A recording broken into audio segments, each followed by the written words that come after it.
like to call the meeting to order. Can I do that? Yep. Okay. Administration Committee meeting, City of Harvard. What is today? November 20th. Okay. Yeah, we have a quorum. Do we know if Matt's going to be here? I don't know. I've not heard it either way. Do not know. Okay.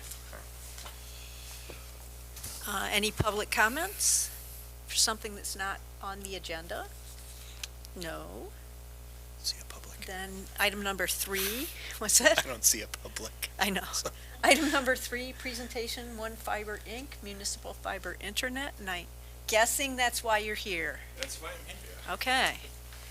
Could you please state your name and address for the record? Sure, of course. My name is Robert Schoenberg. I'm from Lake in the Hills, Shawnee Drive, so basically McHenry County.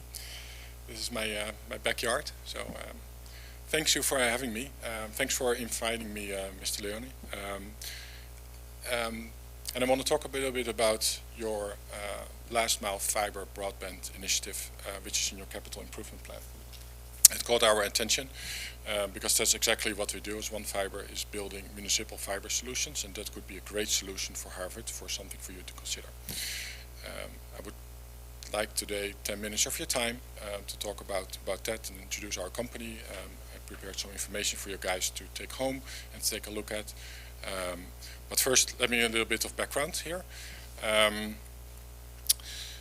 So what you're seeing with internet in general and broadband is that many towns are glossed over by private companies. And the reason for that is that private internet or private telecom companies run the internet networks in big cities and their suburbs, and it really works well. High dense areas.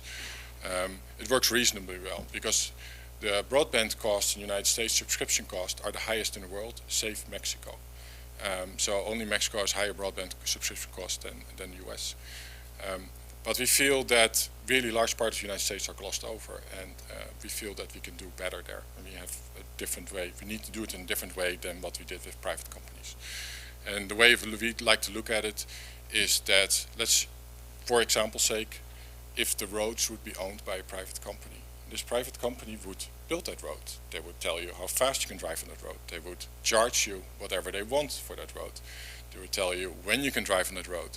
They would tell you where the road is going. That's really weird, right? But it's kind of like the infrastructure we built in the United States, and that works really okay. It works okay in big cities, but we can do better in smaller towns, and that's what One Fiber comes in. We basically we think that smaller towns are better served with a public infrastructure, a public municipal fiber network owned by the city, where multiple ISPs can deliver their service to your residents and basically compete on price and compete on service, because multiple means competition, and that will be a better solution for smaller towns out there. Now you might say that's really hard to build a fiber network, right? Because you need to build it, you need to design it, you need to operate it, you need to maintain it, and that's where One Fiber comes in. So my company can take care of that for you. The other thing I hear, it's very expensive. Yes, this is a very expensive project, but it's also a revenue generating asset, meaning that the money we get from subscriptions will pay off that network. And that network, in Harvard's case, because you guys are sitting on long haul fiber here, means there's no middle mile investment, means in 15 years you actually have a profit generating asset in your town, and then you can decide what to do with it. You could decide we could use that money for other projects, or you could decide to lower the price of internet in your town. What we do is basically we developed a blueprint on how to build municipal fiber networks, and we understand how to build that network, and we can do that for towns like yourself. We bring best-in-class experienced partners to the table to build that network. For instance, we work with ADB companies and Irvine Cable, which are like large nationwide construction companies who lay like 500 miles of fiber every day, so they kind of know what they're doing. For network design, we work with Burari Networks, who is a world-class design company who designs efficient, effective networks. to build the best network available for a town. Ultimately, our solution is budget neutral. It doesn't cost any tax dollars because, as I said, it's a revenue generating asset, and we can use those revenues to pay off that network. So it doesn't cost any tax dollars. I think you guys already are aware that internet is important. It's already in your capital improvement plan. But I would like to leave you with two numbers which I think is important. Based on research done by the Federal Reserve, you see that at the moment high-speed internet becomes available in an area, you see the property prices increase by 3 to 5%. That's a lot, right? 3% increase a lot. Next to that, you see that the local economy grows by 9 to 15% in 3 years, which is faster than the general economy in the United States. It means that the availability increases the economic activity in the area. So ultimately, we think that it could be a real good solution for you guys. We prepared a business case specifically for Harvard, which basically it's 40 pages long, goes into all the details, which I will send to Mr. Leone for review and analysis. I also made a 5-pager for each of you to basically gives you the highlights of the plan, but also a few success stories of towns who already did this, what it brought, what they did, how they did it, and what they learned from it, so that you guys can at least get a peek on what it means to own your fiber networks. And that's it. Mr. Leone asked me to not be very long, so I kept it very short. Hopefully I succeeded in that, and that's it. Thank you. Any questions? If I can have that, those documents, I'll make sure. Yes, sir. I'll make sure they get distributed. Awesome. Thank you. Well, thank you very much. Thank you. Thank you. Very interesting. Thank you.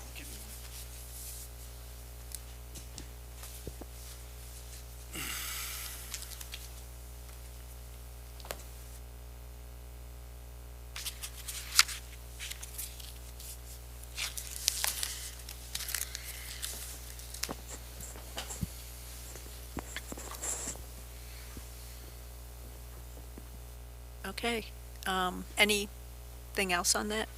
Good, okay. Item number 4, tax levy, Deb.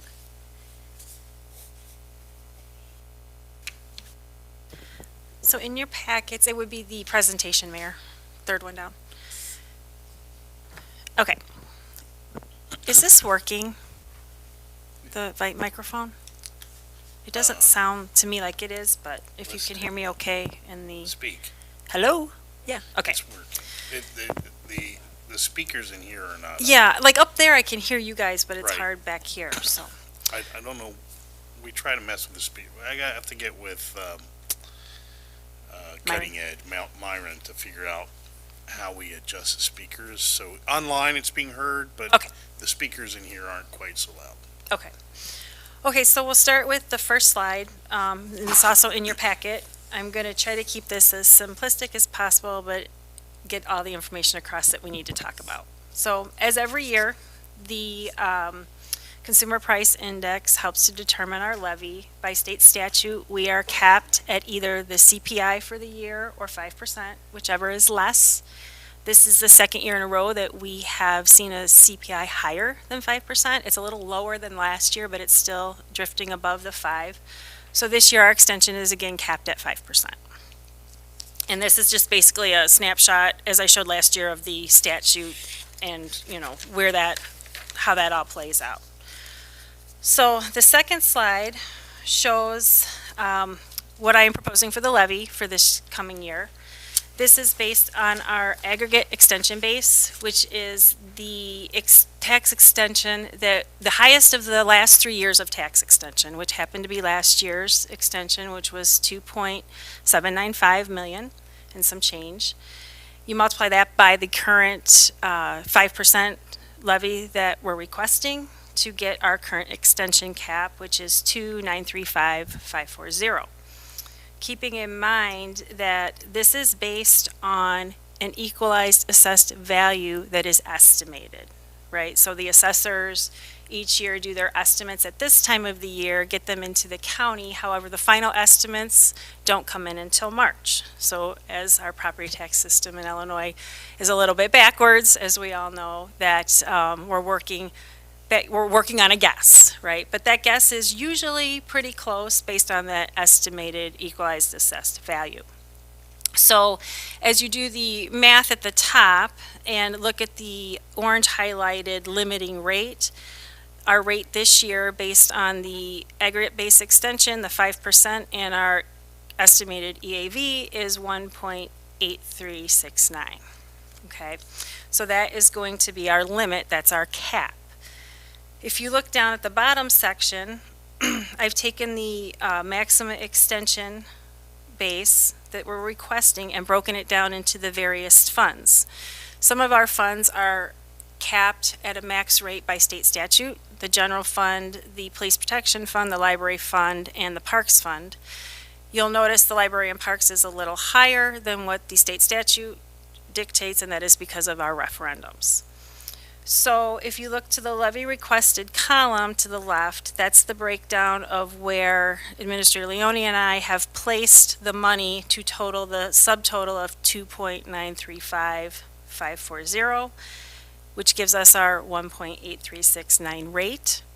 And then we have our NISRA levy, which I lowered a little bit from last year. Last year I had it at 42,000, but their dues are not coming in as high as we thought they were going to, so I knocked it back down because we will be able to cover our dues with that, as well as keeping in mind that we do transfer NISRA money into our park fund each quarter to subsidize the services that come out of that fund and help generate the revenue there. So that gives us a total 2023 extension of $2,976,540 requested. Okay. If we go to the next slide, I did just a brief side-by-side comparison of what we requested last year versus what we're requesting this year. And at the bottom, you'll see the difference of the two requests. So we're actually increasing our taxes that is going to come into the city, again, estimated, of $139,796 over last year. And then the final slide is a larger breakdown of what we looked at in slide 2, just so that you can see it a little bit clearer. And if you had any questions on how we broke down the, separating out the funds and giving the money to each department.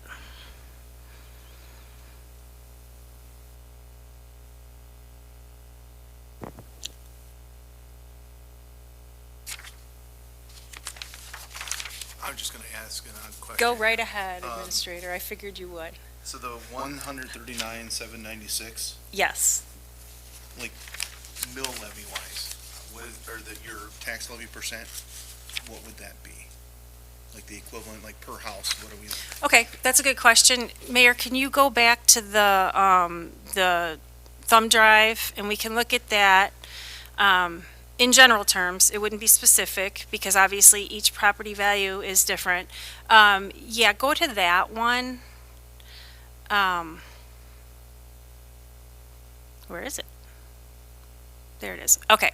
So this is an example of taxes at a 5% increase in 2023 for 2024 collection. So this is what we're asking for based on this year's equalized assessed value that we'll be collecting next year.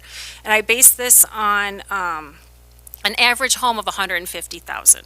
Okay, so if at the 5% for the average homeowner, the assessed value would be approximately $39,000 with our tax rate of 1.8369, remembering that that is per $100 of the assessed value. You're looking at your property tax for the year at $716.39. City share, okay, that's the city share. And then where you're senior 65 and over, theirs is a little bit less. And then, of course, we have those that qualify for the homestead exemption and different types of things like that, which I didn't include. This is a snapshot of this current year. So this is the taxes that we levied to collect this year that were based on 2022 value. This is just an example of one home in Harvard that had a net taxable value of $67,412. So that was their final EAV, right? It wasn't estimated, that was their final, because this is actually an actual tax bill. So our tax rate, so the total tax rate for this year was 9.836024. And that's a combination of all of the taxing bodies within Harvard that can take from the homeowners, that levy taxes from the homeowners. If you look at the fifth column down, no, I'm sorry, second column down, there we are. Our tax rate last year was sorry, I can't see it. 1.881190. Okay, so our extension for this property was the $1,268.15. That's how much we collected for the year for this property based on that value. So when I say that our tax share in the previous example was the $796, that's just our share. Now, our tax rate may be lower this year than it was last year. It just depends on where the final numbers come in. But keep in mind, that doesn't mean that somebody's total tax bill is going to be lower, because you have all of these other districts that come into play, and their levies may or may not increase or decrease the actual tax bill. And of course, the estimated value may come in at an actual value of higher or lower as well. But our levy, our rate is going down. Our rate will be going be down a if little the bit estimates lower. come in Okay. as accurate as they are. Now, Okay. again, if the estimates change in either way, we could get a little more or a little less. Yeah. It just depends on where those final figures come in. And in March, what will happen is the county clerk will send, or the clerk's office will send us a final calculation. Okay. And we will be able to see at that point where exactly our rate is. This last year, it was right on. It was right there. So we didn't have to move anything around. It's possible that if our rate comes in higher or lower, and let's say we're going to be getting less, that we might have to, if we want to give more to parks, we might have to take some from general and that type of thing. But that's all done on a worksheet that comes in March. So, and again, based on your actuals versus your estimated. Right. So, and this year we're in a little bit of a unique position for Harvard because we have had some growth, but the growth mostly has come, for the assessors near the end of the year. So it's not really going to hit us. Next year we're going to have a totally different discussion. I am, predicting on this, but we'll cross that bridge when we get there. But for this year, I think we're going to be pretty accurate on where we're at today. Thank you. Sure. Any questions on that? Done my math right, it's a 14-cent difference. Probably. You probably did do your math right. Probably. It's not much of a difference, overall. And again, that has to do with our estimated value has improved based on the small amount of growth that we've had, which it usually does every year, give or take. It's the significant growth that's going to change things, once we move forward, and people are really going to start recognizing that probably across the board with all taxing bodies at some point. But it is slow and it is small, so. But I am recommending the full 5%. Keeping in mind that that's not a 5% increase on the Right. taxes, it Exactly. determines our rate, our Yes. tax rate. Exactly, which actually, can end up going down. Sure, which And- gets confusing, yeah. and it is a confusing process, and it's even harder to explain at times. But I think this body is experienced enough with it to understand the concept and what we're looking at. Yeah, and that So. whole idea of sort of expanding the net, Yes. to capture The growth, right? rather correct. than, not. We will need to do that next We year. will need to do that Yeah, next year. right. Definitely, yeah. And given that, especially the last couple of years with the rate of inflation, Correct. I mean, just maintaining Mhm. the status quo costs a Right. lot more Right. each year, so. Yeah, and we'll more than likely see the CPI going down next year as well. That seems to be where it's trending, and that, of course, is going to push our levy. If it falls below 5%, then we're going to be, capped at the lower number, so we're definitely going to have to look at something different Yeah. next year to capture that new Yeah. growth. But yeah, it wouldn't make sense to not do that, the maximum, Right. Yeah. Anything else? At the end of the day, when people get their property tax bills, we can all safely go nut it. Maybe, maybe not. Wasn't us. Wasn't our fault. This gives a good perspective of where it all goes that I think that, is important to realize that, yes, we are asking for the full amount, for the whole 5% that we're entitled to collect without going to, the Right. truth in taxation, Yeah. but at the same time, So the key thing here is the rate went up just a fraction of a point, right? the rate of the 1.8, 1.83 went to 1.88. no, 1.88 is this current year. What is current? It actually It's is going down. Oh, Right. my, Yeah. my apologies. So Yeah, it so went it's down. actually, yeah. But it is possible that that rate is going to change Right, based on dep- actual depending- value. Depending upon Right. what the actual numbers come out. Right, Essentially, it's very close to what it was. right. It hasn't changed much. But the fact that you've been able to keep it there for considering the market, considering the costs of everything, considering property values have been increasing in Harvard slowly. I mean, I've seen mine increase slowly over the past couple of years. So Yeah.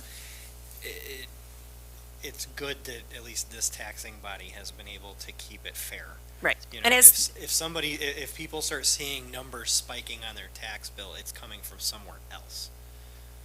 there's some other cause. Right. Because there's so many factors that play into it, and that's why it's so important to make it clear that this, this isn't an exact, and it's not just one body that determines the entire bottom line of the bill. Right. Or even all of the taxing bodies. It could be the value of the house, it could be anything, as far as, those kind of circumstances that control the ending assessed value. That's what gets me. I mean, my taxes have gone up tremendously every year. Yeah. So I don't know. I mean, I understand this, but Well, I there's mean, other mine- factors involved. that- Sure. Mine have gone up, but my property's gone up. So, I mean, that's, if it comes back, and I'm like, okay, well, I gained so Yeah, but all much boats are percentage. supposed to rise on that, and Well- they don't. But I think the overall is, for us, is that we're at least trying to be, within our means. Yeah. As far as taxes, and be respectful to the taxpayer, not Yeah. trying to get every penny that's out there. Yeah. But still accomplish tasks that the citizens have put us to task to do. Absolutely.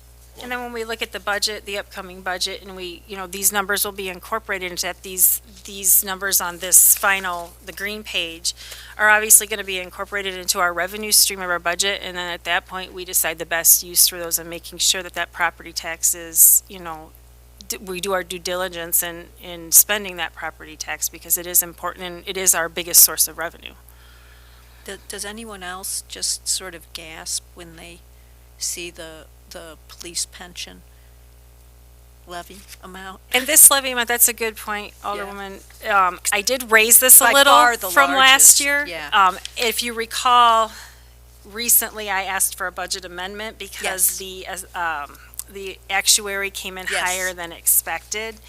And, that's something that over time, we're going to see this number decrease once our bond payment levels out. But we knew that going into it, it wouldn't give us a whole lot back to allocate other places right away, but over time, we will see that. We're in pretty good shape with our police pension funding. We're above 85%. So, that's going to start to drop a little bit once we get into that probably year 5 to 8 on the bond payments. But as Dave always explained, I mean, that any one of these, Yes. and that being like the big one right now, I mean, It's that affects significant. everything else, because it's all part of our, it's all adds up Yes. to our same bottom line. Yep. It yeah. sure is a big chunk of it. Yeah. That's for sure. But pension plans are the one thing that governing bodies, typically, that's the thing that gets them. I mean, you look at state of Illinois, you look at counties, Right. in Illinois and other states, when you neglect the pension fund for the quick savings for a year or two, it it's like, oh, I'm just going to skip a car payment, and you never Right. catch back It up. catches but up for quick, instance, and then you you- run into state statute issues as Yeah. well. But no, for instance, go back to the blue one, I mean, because I think this is a good thing for us to keep in mind. So you go back to the blue one there, and so 66,701 is the increase in the amount for the police pension from the current year to next year that we're estimating. Our total increase for all sectors of the budget is 139, 140. So, Well, under half, yeah. yeah, that's just barely under half is just for police pensions, and then everything, the other half is distributed between everything else, so. And that's That's- based on yeah. the required Right. actuary, not the recommended, which was Right. significantly higher, in addition to our $500,000 bond payment that we make a year for pre-funding Right. the pension. Exactly. Right. So It's a lot. Yeah, it is. It is. So that's, just, I like to just keep it, remember Mhm. that, that's part of, that's part of the equation. You Yep. know, when we're looking at this, it's not, oh, this is just all more money that's going to administration. Well, no, almost half of it is going to, our obligations for police pension, which is an important service that we provide for the community by having a good, very capable police department. So, yeah. Any comments or questions for Deb? Do you need a motion? We need a motion to Okay. approve the levy amount, and then we will send that to council on the 28th. Is it the 28th, correct? And for final approval, and then we have until the third Tuesday in December to get it filed, so Lori will take care of that right away before Okay. she takes off, and we'll be good to go. Great. Motion to approve. Okay, second? No second. Okay, thank you. All in favor? Aye. Aye. Okay, great. Awesome, thank you. Thank you. Nice work keeping it so tight. It was, Yeah. Yes. Well, like I said, not it. Somebody wants to yell at me about their property tax, let's say, hey, you know what, we did our part. Yeah, We we're kept doing it- what we can, We kept it yeah. basically the same, so look at somebody else. Okay, item number 5, resolution adopting the 2023 McHenry County Natural Hazards Mitigation Plan and continuation of Hazard Mitigation Planning Committee. It's a mouthful. It is, and I actually read a third of that plan last night. It's Oh. interesting. It is. It is very It is interesting. actually really interesting. So ever since I've been here, I've been going to the meetings, or where I can't physically be there, I've been watching through the Zoom links. This is something that the county's really been trying to get done. And so they're down to the final stages. What it kind of boils down to is, in order to be eligible for FEMA funds, mitigation grants, and so on, they need to adopt this, and then each of the communities themselves need to adopt it as well. So the county's already passed this as of last September. Algonquin's already passed it. I think Lake in the Hills has already passed it, and I think Crystal Lake has already passed it. And I was hoping to get this in front of the council so that we can pass it on our end. Right. And then I can get that off to, the state emergency management, and get it off to the county as well, so it can all be recorded. I make a motion that we forward this to the city council for their approval. I'll second. Any comments or questions? And we do have a copy, as you already know. We have a copy of the complete plan. The 650-page plan? 639. Okay, sorry, I exaggerated. No, it feels, once you get past like around 220, it starts to feel like. So is it like watching one of those disaster movies, or what is it like, reading it? It's like reading it. No, it's not. Actually, I don't know. I'm just a nerd about this stuff, but I thought it was fascinating, all the tables and the statistics of the different, like, frequency of different storm events and accidents and tornadoes and hail and, I mean, it's got, I mean, it's so full of information. It's like, Well, and during this process, we went through and interacting with all the other agencies like ComEd, and making sure that, our priority list is up to date as far as what buildings need to have power if Yeah. the power gets knocked out, yeah. and so on. So I mean, It's it kinda- identifies all of the, It does. It does. important facilities throughout the county, and why they're important in an emergency situation and the different kinds of emergency that can happen. I mean, it's very comprehensive. But you're right, I mean, after about 220, about a third of the way through, it's like, okay, I think I got the gist. Well, let's vote. So let's vote. Oh, yeah, I'm sorry. Sorry. No more comments or questions? I know. Because pretty soon Lou's gonna start on selling it. Yeah. All those in favor of the motion? Aye. Okay, hazard mitigation plan going to the council next week. Thank you. Proposed ordinance to dissolve TIF number 1. Yep, that's Wow, the the downtown. downtown It is tip. coming up to time now. We need to start the process in order to shut down that TIF. Part of that is passing the resolution to begin closing it down. The TIF is scheduled to close January. Wow. December 31st. That's right, thank you. But in order to do that and get everything in on time for the county and the Department of Revenue, we needed to get this on now. The entities have all been notified, all the TIF organizations, the taxing entities have all been notified of this. We have had our joint tax review board as well, and where we mentioned to them at that time that this TIF was coming to a close at the end of the year. So at this point, what I'm asking the committee to do is to pass a resolution, pass the Send a recommendation. thank you. Pass a recommendation or send the recommendation of this resolution to the full council for final approval. So what is the bottom line on this? I couldn't find a bottom line on that. So as far as, what do you mean by a bottom line? Well, you're supposed to divide up tax money. And- Right.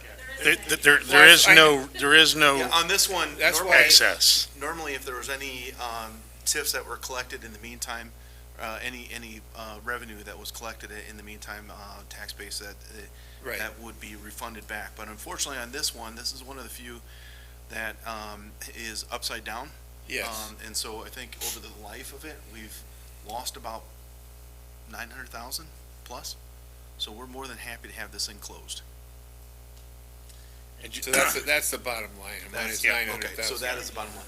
I wasn't sure how far to go before I unsell this. Yeah.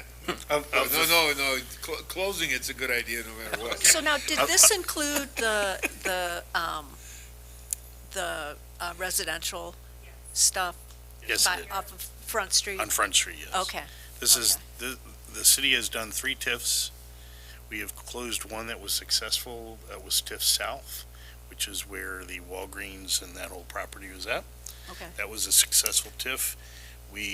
There was revenue, funds still available, so when we closed it out, we had to redistribute those to the taxing bodies. This TIF, however, is upside down, so there is no excess revenue. And so when the TIF is dissolved, all of the taxing bodies will receive the normal payout of property tax. For the city, it means the money that we were allocating to pay off the bond, because it was upside down, is the money that we're using to service the debt on this building. So it's not like newfound money. That money's already got a home parked Okay, for it right. to service the debt on this building. Which was Dave's plan, wasn't it? Correct, Yeah, correct. okay. This And is the then- one that every single time the word TIF was Yeah. spoken, Dave would remind us that we've had one successful, one that was not, Right. and Yeah. this was the one And he'd remind us that was there's coming a due. third TIF, which is out in the industrial park, Yep. which is above board and is expected to continue to be so, and should close out in 2027. 29. Oh, 29? Yeah, 20, Oh. sorry. yeah, 2029. So, I'm sorry. No, I'm done, that's Okay. it. So one of the Let things. everybody understand where we are with Yeah. TIFs. Thank you. And it is, again, for our listeners out there, that here in Illinois, TIFs can be quite a hit or miss.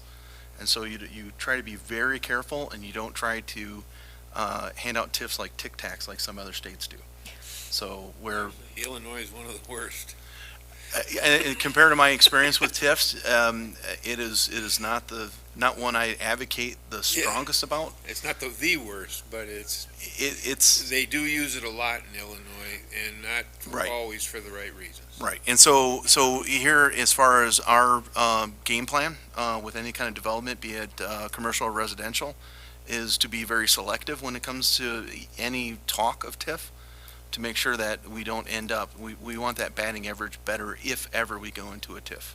Well, and that's part of the study, right, that needs to be done before we would approve a TIF. Correct. Is that at least we're seeing that it looks like the numbers, the cash flow works in our favor.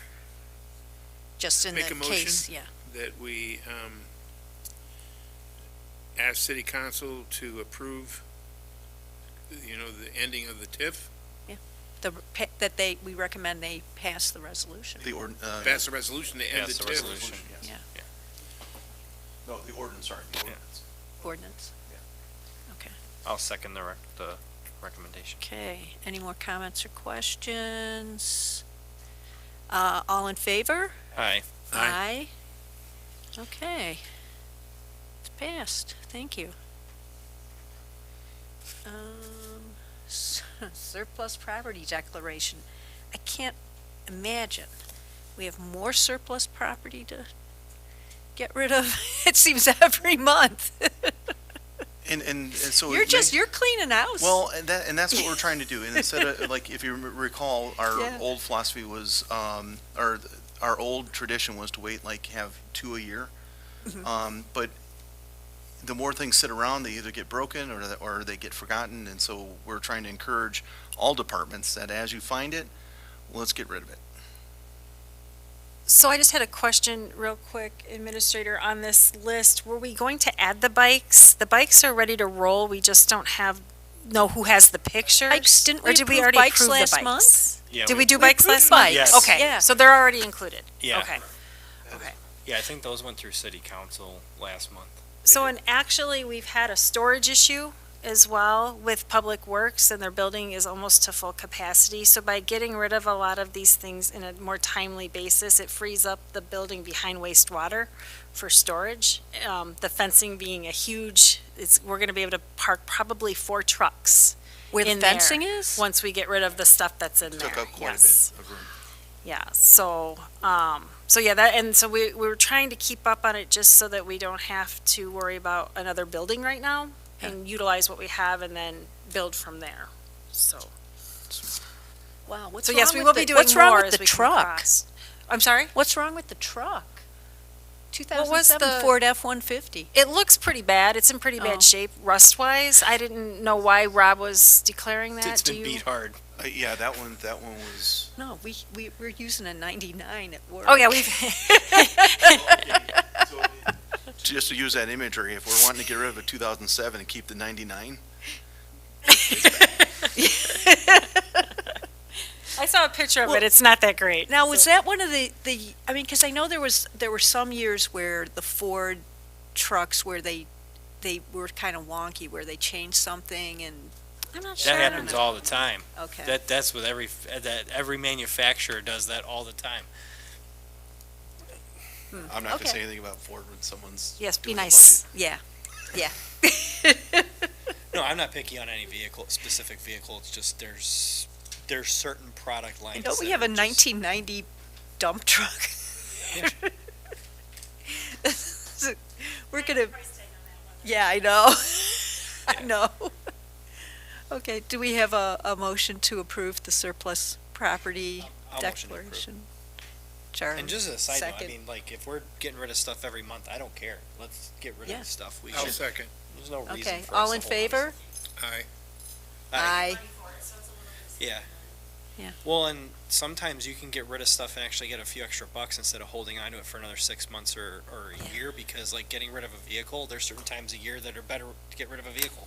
Well, and we can take that vehicle off our liability insurance, so we Yeah. save it's not a whole lot, but every dollar helps as far as keeping us at the tax rate. When this stuff sells and we're obviously reallocating those funds somewhere else, do we divide it up based on what we're selling, or this is just for informational purposes, or do we just kind of take all the funds from that and just lump it into the general fund?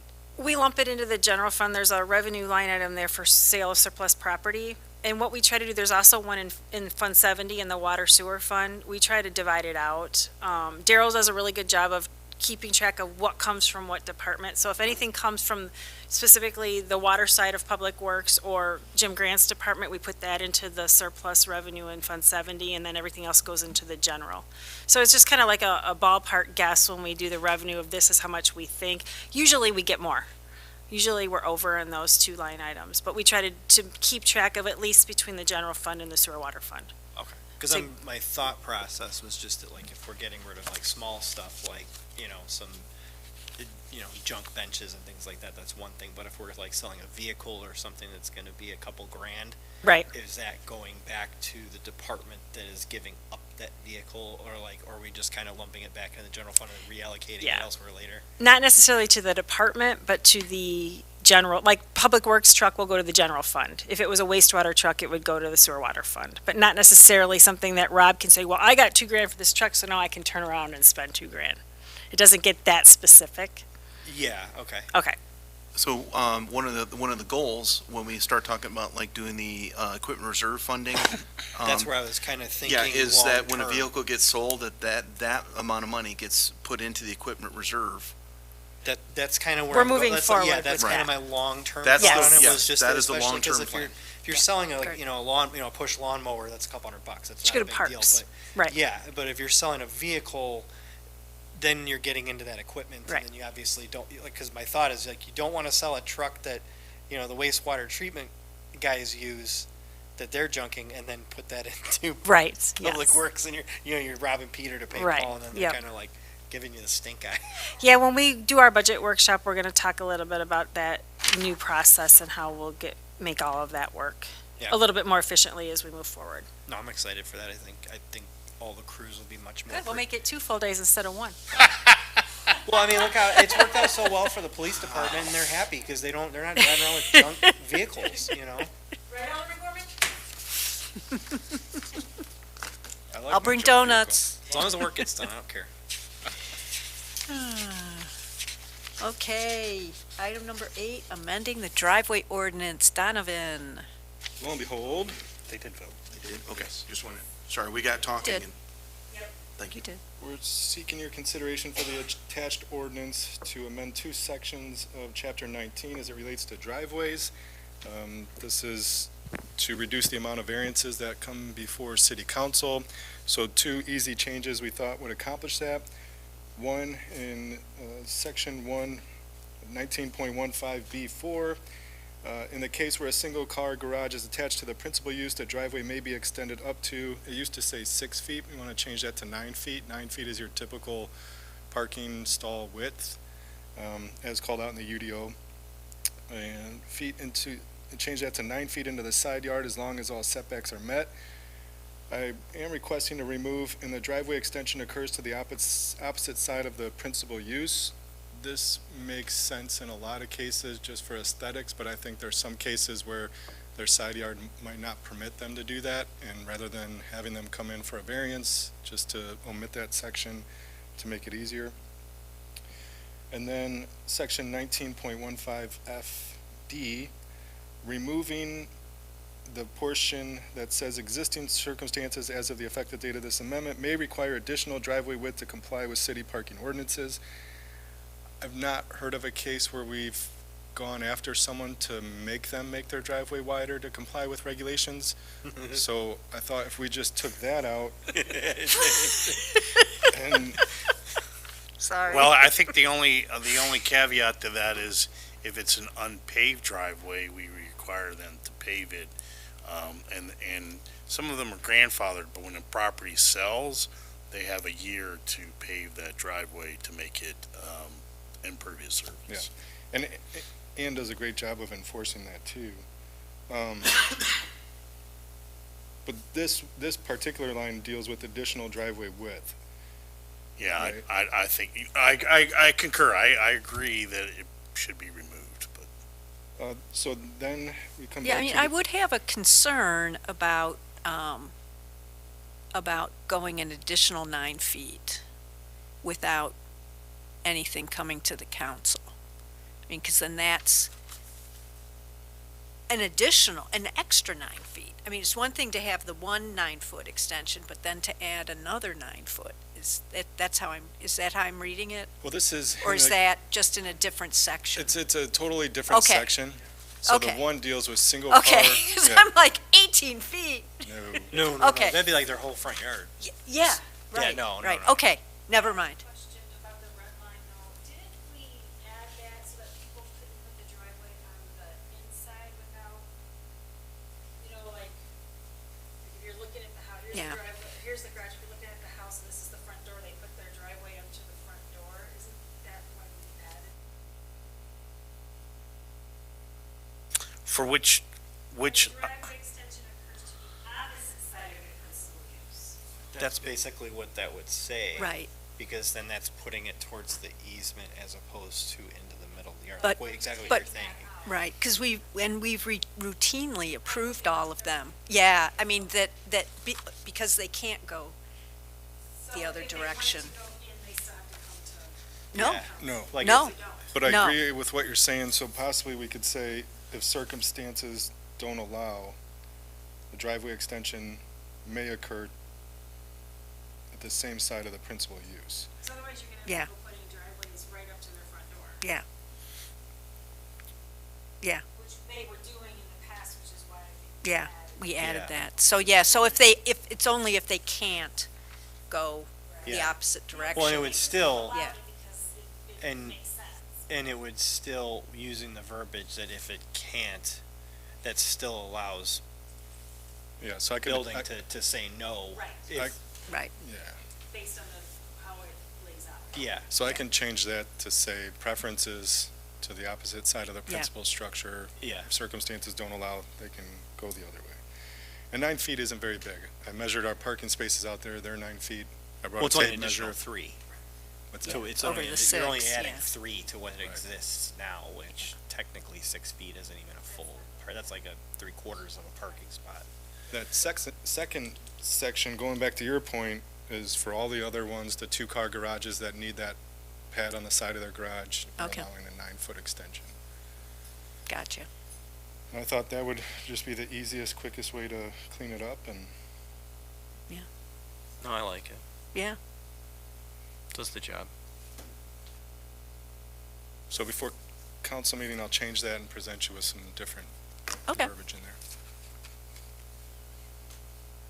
I make a motion that, we recommend to the city council to approve the changes to the ordinance with the edits made by Donavan. I'll second. Okay, all in favor? Aye. Aye. Okay, woo-hoo, thank you. What are we That's gonna do without having all those variances I on know. city council?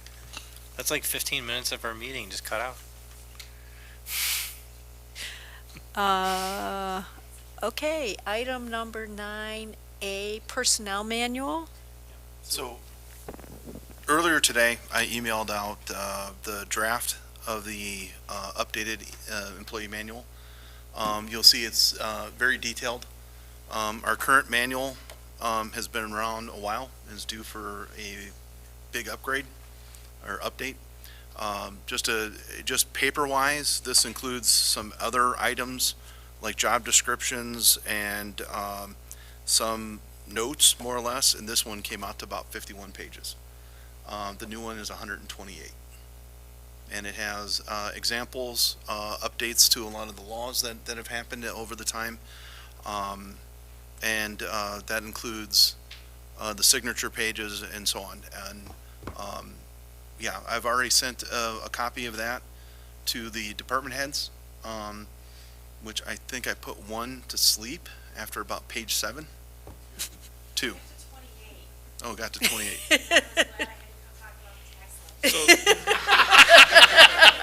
So this is like Sheldon Cooper's roommate agreement? Well, and that, pretty much, that was actually a very good, well, Everybody's.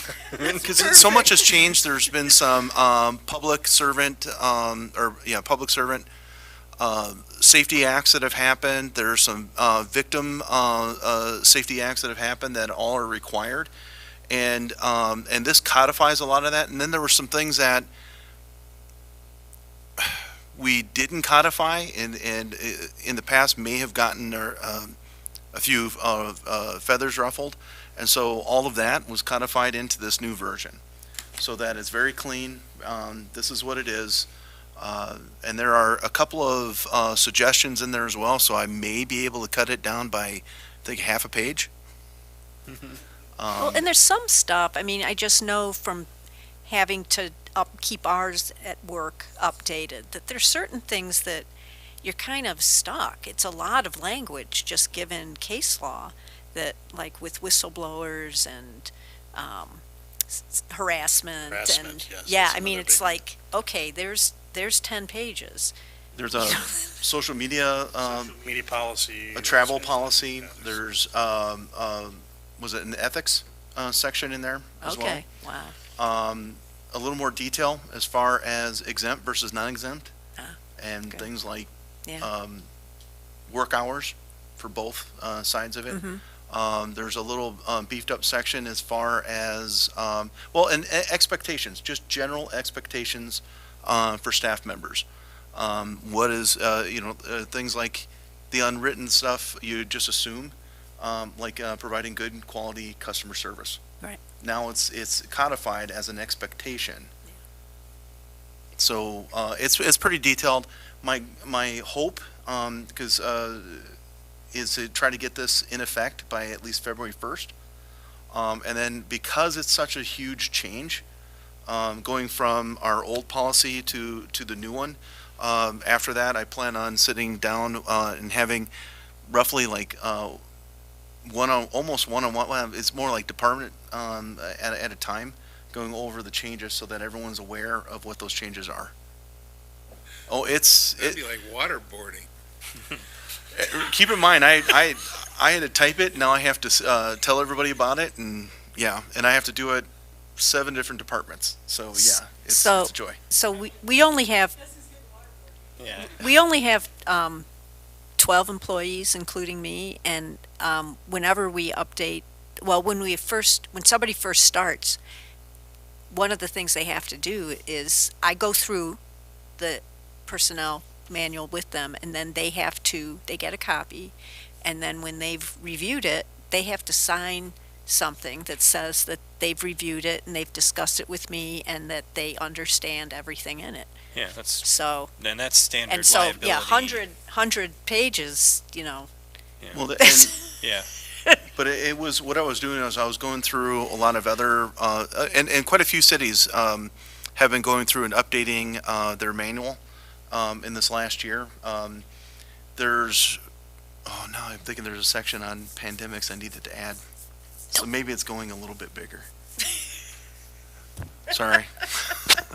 Anyway, so and I can't we put jokingly. that in the emergency management plan? Well, kidding. that might be more fun to read. I jokingly said that there's a new section in there called kitchen sink, because it pretty much covers everything. And again, it's a big upgrade compared to where we are now. And then building off that over this next, hopefully sooner than a year, but will be other policies that will be updated so that they're more current and again codified. So there's no, we did this one way, we did this another, and we're now in conflict. So just to clean things up. What's the ask here? There's no ask other than please be kind when you're reading through it, And- sentence by sentence.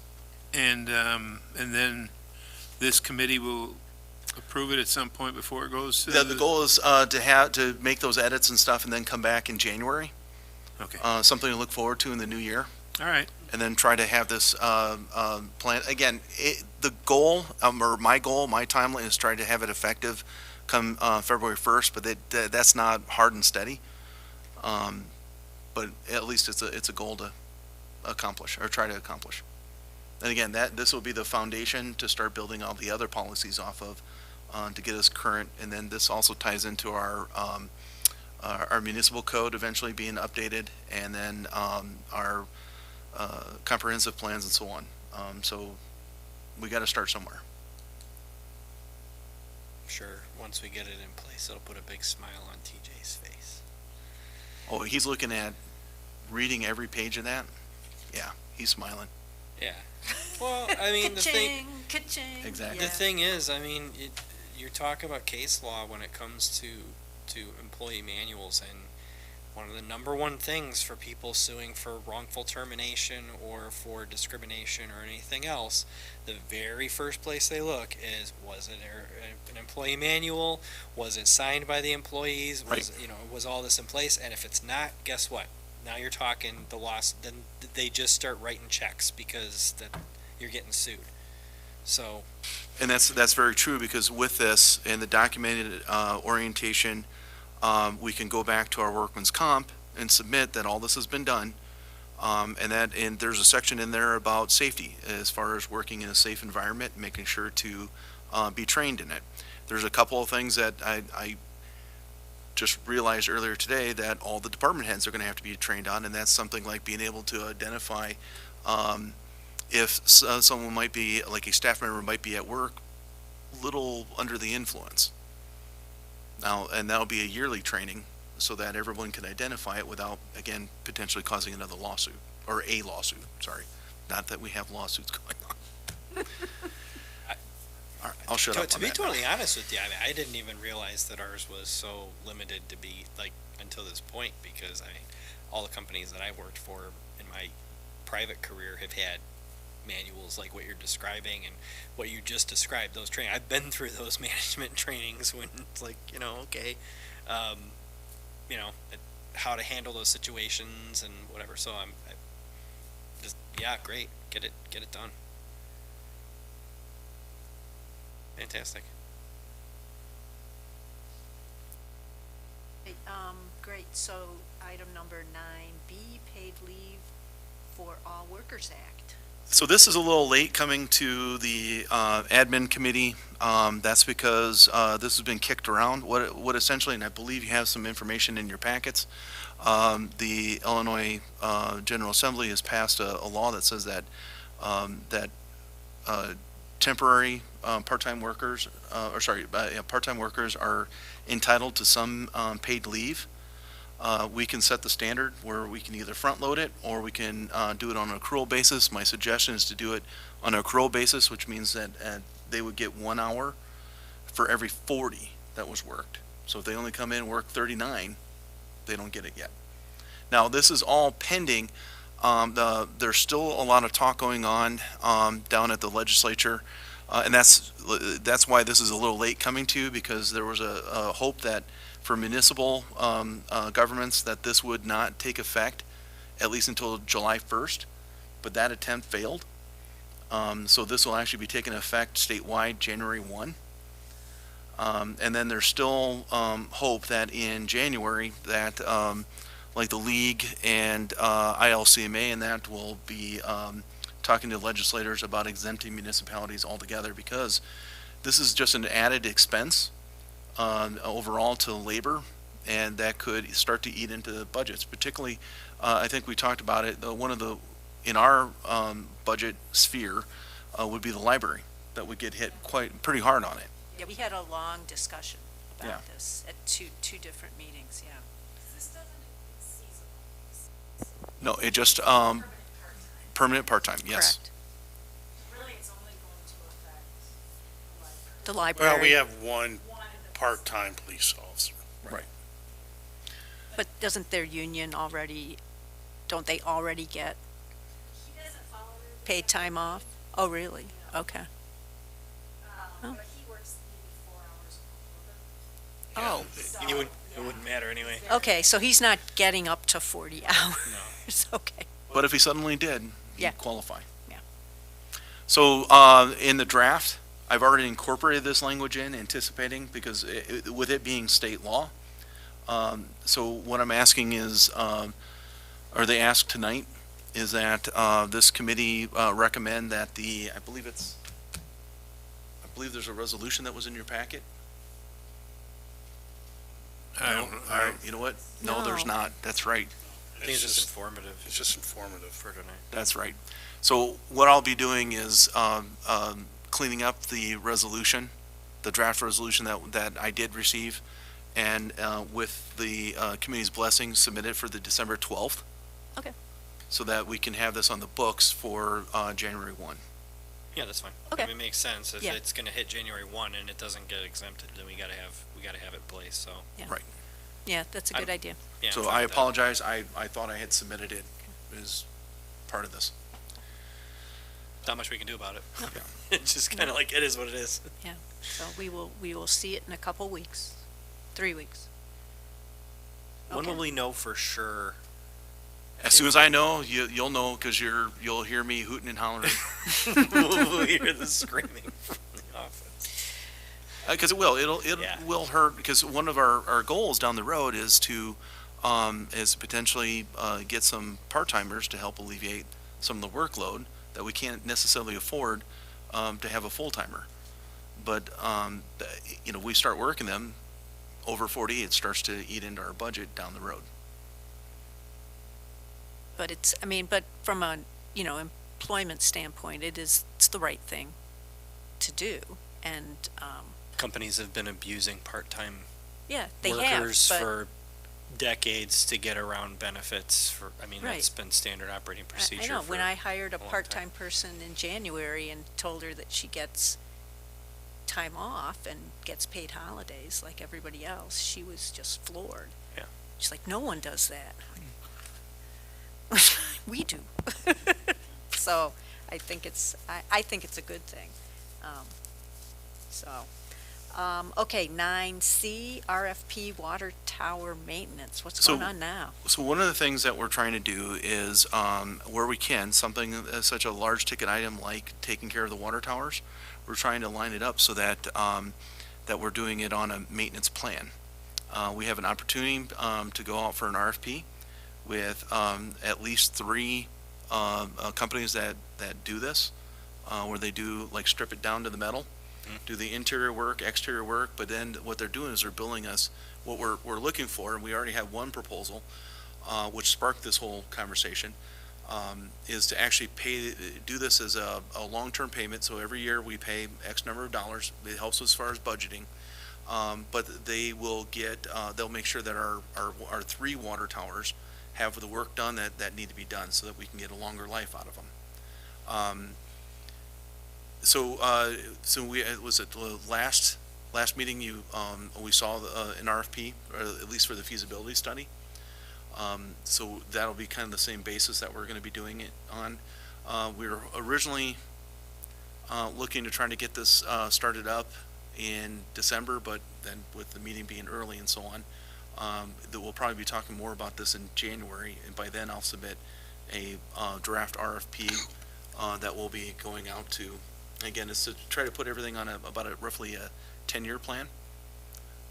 Deb, didn't we just postpone water tower maintenance? Yeah, because the We well did. broke. We did, because health concerns of the individual we had originally were gonna. Yeah, so we had originally budgeted the 250,000 for the exterior painting of the Yeah. tower up by Lions Park. There were some Yeah, health that's right. issues, and in the meantime, well 9 went down, so we reallocated that funding to well 9. Jim Grant had somebody, a new company come out and look at the tower so we could budget for it this year, and in the process found out the interior is actually worse than the exterior, to the point that if we don't do something, we're going to start getting into the violation area. It needs to be done within this next year.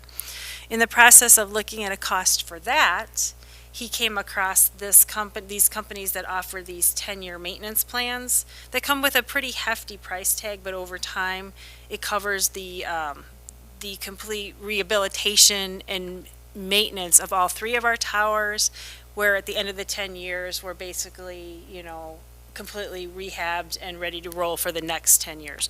So that's where all of this came from. So probably for this upcoming budget year, we were discussing looking at doing the interior for sure, and possibly pursuing this 10-year plan, or maybe pushing that into the next budget cycle, depending on where we're at. But that's what sparked all of this, was that rebidding of that, or getting a new proposal for that exterior painting that uncovered this new issue that we have. So we're going to be looking at doing something this upcoming year. It's probably going to be a little bit more, but we're going to have to do it. So for full disclosure, when it came known that the interior of the water tower was going to need to be repaired and is going to is more needed than the outside, the price tag to accomplish this is pretty hefty, and so then the contractor said, well, one of the things that we could do is we could do this 10-year maintenance plan, which would allow us to,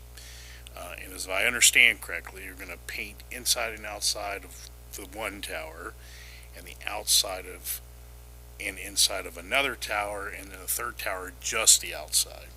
Now, each of those events that need to be done are very hefty price tags, $250 plus, and I think the interior is even more. The interior and exterior of the tower in question, I think, was around 600 total.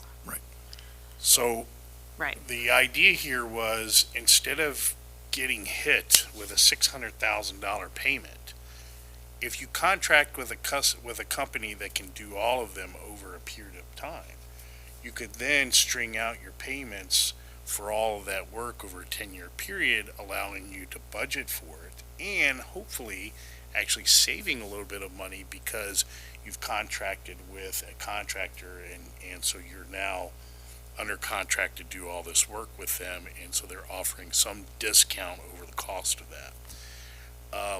So when that presentation was brought to my attention, I'm like, well, hold the phone. This is a lot of money. We're not just talking about a single maintenance issue, right? We're talking about maintenance of more than one asset over a long period of time. And if I understand correctly, the contract not only includes this preventative maintenance that needs to be done, but also includes some corrective maintenance that, if it comes up, would be included. So because of that, and the price tag and the length, that said, well, hold on the phone. We can't just present this one proposal to City Council. This needs to go out to bid. And so what we need to do is create an RFP to be able to get a bid from several companies, so that you have full informed decision before you make any decisions. So how do they, this particular company, there's financing involved, right? There that's how is. It's 0% financing, which is Whoa. yes. So the way it works, and But it's front loaded. it's front loaded. So the way it works is you start out like, by the end of the 10-year term, we're going to pay, I believe it's 1.9, 1.8. 1.8, for $1.6 million of work, right? And then somewhere in there, and I'm not going to pretend like I understand it completely because it was a very quick and brief presentation, we get some type of credit towards the next 10 years if we sign back on again, because by that time we're back into the cycle, right, of the first one needing some preventative maintenance and that type of thing. And then obviously the company profits as well because they're in the business, in private business. But the whole thing makes sense when you look at it in the brief presentation. It's just that we need to dive into it a little bit further because it is a huge expense. However, when we were looking at the numbers for just doing the well, or the tower in question for this year being 600,000 just for one tower, and that's just for painting issues, interior and exterior painting issues, not any other kind of maintenance or repairs to that tower, that's a significant chunk of what we would be paying at the end of the 10 years if this program is really going to be as it was presented. So, but yeah, we do need to look into it some more. But we're paying an equal payment each year? No. It's front-loaded. It's front-loaded. The first, if it's anything like this first one that we've seen, it's front-loaded for the first 5 years. and then it decreases the last 5 years. What's that mean? though? So what, So- yeah, more in so- the give me an beginning. example. Yeah, you pay a little bit more, So so, let's, just for sake of argument, over a 10-year period, just use even numbers and make it even. 10 years, 10 million. It's not that much, but 10 years, 10 million. Well, instead of paying 1 million for 10 years, you pay 2 million, 2 million, 2 million, half a million. So they front load it. Right. So with the total cost of the contract, more than 50% of it is paid in the first 5 years. That's how it's front loaded. Oh, Which would make sense even then, because Charlie, if you think about it, most of the heavy maintenance that's gonna need to be done on them is gonna be in the first few years Right. anyway. Right. And then after that, it's gonna be lighter, so you're kinda, As long as everybody stays in business and. Correct. And there's a Well, yeah. contract, and obviously we haven't looked at that or had the attorneys look at it, which we will. yes. Um, And And my question was, when I talked with them, and we actually had to meet separately, because I was out of town, but one of the questions I did ask was, the terms of the contract, can we get out of it at any time? Because that would be my concern, is that if we have a year where we bottom out and we can't afford this contract because we have to put it towards other things, where we penalize, no, we're not. The only provision to that would be if we've paid 400,000 and they've done 600,000 worth of work, then of course we're going to owe them the other 200,000, which is fair. But other than that, it's a year-to-year contract. It's a 10-year program with a year-to-year contract that renews itself each year unless we stipulate we no longer want to continue with the program. My So, brother, That's how this one works anyway. my brother, started a company, I think it was back in '97. He did industrial roofing, and he started his own company doing this exact thing, where he would get chains like Target stores. He says, I want your contract, and it's on a maintenance basis, and you pay this, and this, and I do all the work, whatever is necessary, and so on. You don't have to think about it or worry about it, and so on. Well, he's a millionaire now. He's doing really well. And, but I think I'll give him a call. I didn't care before, but now I think I'll give him It's worth checking out, how it actually and works. see how this, because Sure. it sounds like exactly the same kind of system. It's a similar kind of system. Yeah. It is. Sure. logically, yeah, we definitely need to see bids and we need to, all the details, but it makes sense because theoretically, it's no different than rotating out the police cars the way that we do it. It's just a heavier price tag. Yeah, it's just, it's heavier price tag up front, but the thing is like you said, we're gonna have to pay that money to Right. fix these water towers regardless of whether we do this program. The only difference is instead of having somebody check them every 3 or 4 years and saying, next year it'll probably need some paint, and then they get in there and they're like, whoa, this thing's completely shot. We've got a company looking at it regularly. Maybe we could do this with a pool. Well, along those same lines, I've already had a program like this in a previous community, and we knew that every spring the inspectors were coming down at this time frame, so we could make sure that things were ready for them, and then work was being done typically around this window. So it helps us as far as budgeting. It helps us also as far as planning. And one question I've already asked along the lines of should the economy ever tank and we're strapped for cash, normally you have to make that yearly payment, but included in our RFP when it goes out is to stipulate in there that because of whatever financial reasons, if we have to push that payment back a year and still stay within the program, that they're okay with that. And I did already talk, the one that we've received, they were fine with that. So there is a little bit of built-in, or a little negotiating we can do. Something extra we pay for that. Probably. Well, I don't know, and I'm not gonna. It's not gonna be like just good. Well, it's one of the reasons why they do the front loading too. Right, I because mean, they get it up front. realistically speaking, and you're 0%. Yeah, you're paying that somewhere, Sure. but at the same time, the front loading, for lack of a better way to put it, it's covering their ass. That's what they're doing, is because they're taking you on for the first couple years. They're getting the chunk done. The rest of it And we're is just talking- keeping you At the end of the day, I've asked staff to create an RFP, but I want to make sure that you all are on board with that, because we're going to have to pay for the maintenance one way or the other.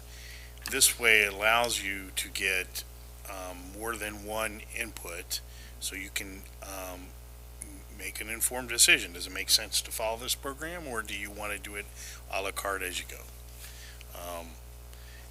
On the quick surface of looking at things, it seemed to make sense that this might be worthwhile to pursue, and if so, then my stake in it was, well, then if it is worthwhile to pursue, then we need to get more than one bid here so Yeah. that we keep everybody honest. And it's worth looking into. Jim Grant, in his infinite wisdom, he's always very conscientious of how things, work, and he's going to be leaving. And his statement was, if he, within the next 2 or 3 years, he would like to have some type of succession plan in place for these types of infrastructure that are going to need maintenance once he's gone. And so that there's some kind of documentation or something in the works to make sure that the ball doesn't get dropped and that kind of thing. He's very conscientious about that. And so this was actually his idea and his bringing it forward once he was looking into these prices and found out these types of programs are available. So I think it's at least worth looking into and pursuing the work for the RFP and seeing what's out there. For sure. I mean, I would say I like the idea of looking in this direction to find options for this, and I would say if there's other areas of maintenance that for city equipment or property that we can look into these types of options. Maybe roofs, I don't know. Water main. Oh, boy. Yeah. But no, I think that I like the idea because if we can, it's not only is it doing the same thing that we're doing with the equipment, but it's doing it with maintenance as well and having it on a rotating schedule, and then it makes it much easier during the budgeting season because you know what's being allocated instead of it being like, well, this year it's 600,000, next year it's 50,000, then the year after that it's, it's 100,000, and we're all over the place, but then we're just barely keeping up. And it's all part of the capital improvement plan, really. Right. I mean, that's, Right. if we incorporate it into that, then it totally fits. You're talking $3 to $5 million per tower if we had to replace one. Right. Yeah. So it's not cheap, and for 1.8 million and keep them extend their life, that's actually a pretty good trade-off. Now, the one thing I wanted to include or just say as far as the contracts, yes, when we get to that point, the contracts are typically general maintenance. But if there is because of a new law came out, there has to be a new safety feature. Usually that is an addition, but they're typically pretty reasonable on the prices. Well, we'd have to do it anyway, so it's, it's Right. one of those, you're Right. stuck. But I think it's a good idea, and I seriously want to consider this regardless, and I think we should look into this for other programs too, because, we're talking about internet and potentially doing that, and that would be a service that we provide as the city, and of all the services that we provide as a city, the water is the number one and is so essential, and it says the way we maintain it says a lot about our skill set. So, I think this would go along, and it would go a long way with the people. I mean, if they're seeing this stuff getting maintained and taken care of, it looks good. So Make a motion to adjourn. To adjourn. set a date. Oh. I took that off. You have an old draft. Sorry, I got an old one. So we do need to do a January meeting date if we can. We'll have a couple of things. We'll discuss the park deficit, the water billing rates for the upcoming year, which we'd like to do prior to the budget workshop. Okay. So that we have Can factor that in. and then, the RFPs. Do you think you'll be able to do the same thing with the levy with the water bill? That's gonna be a long discussion. Just saying, Well, just yeah, 'cause say we've that's got going to be another. Yeah, that'll be a conversation with my wife asking what. We've got very specific, No, yeah, things that we have to meet with that, yeah, no, I know. Which is a good time to bring it all together because this RFP, as much as it makes sense, we need to talk about everything that we're looking at in that department, No, along with everything. that's a good idea. I'd rather get it all hammered out earlier so it's ready to go for the budget workshop. So, I think our normal meeting would be the 10th, January 10th. I would say just go ahead and set That it for the sound- 10th, and we can ask we can ask Matt later, if he's got an issue with it or whatever, we can We'll just adjust tell it. him. He's got time to, he can work on his schedule. If that's our normal time, it's probably okay for him. Yeah, so if we don't change it. Right. Yeah, that's Because it's only when we move it that Yeah, he's yeah. like, oh. Well, in worst case, if he's here tomorrow, then we can adjust again. Or, when we do the. Next week. Next week, when we do Yes, the, I'm yes, sorry, okay. next week, when we was here I'm thinking next Tuesday. Tomorrow. No, What don't I we have can, on my- we can ask him at the regular meeting and Yeah. move it if we need to, but Yes. we'll set it for the 10th for now. Are we doing 6:30? That's fine, It's good, yeah.